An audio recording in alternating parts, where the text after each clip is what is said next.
I built in just 48 hours a subway surfer game in the Godot Engine. I challenged myself to recreate the endless runner in Godot, balancing a tight 2-day deadline without cutting corners on quality. Well, no, that's not true. Anyways, here's how it went. The first thing that I did was get a character model so we can build the player.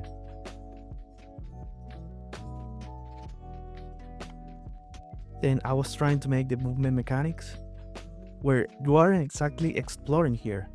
You're basically stuck in a 3-lane highway of pure anxiety. Now it is time to start making environment, so we're going to start with the first section where we're going to put some trees, we're going to put the rail of course, and then we need to add some colors. Okay, now after a lot of time I built enough sections to start building the game.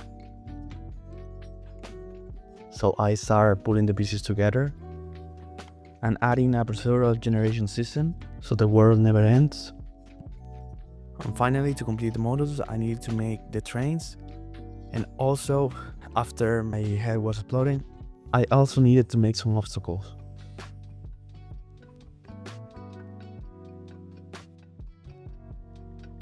Now I'm ready to go and start building the actual game. So now the first day I have ended, and I have now 24 hours to finish the game.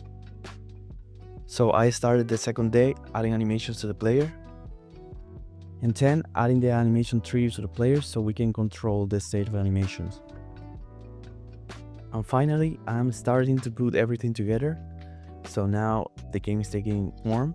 So we can see that now we can jump obstacles and also roll, chain lane.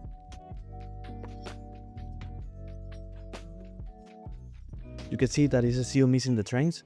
So it wouldn't be a Subway Surfer game without the trains and some other things like coins. So finally I will be adding this. And now we can see the trains and some coins. And I think that mostly it's working properly.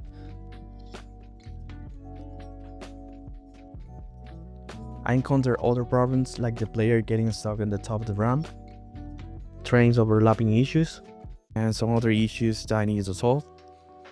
I know that it wouldn't come so easy. And finally, after all the suffering, here's the final result.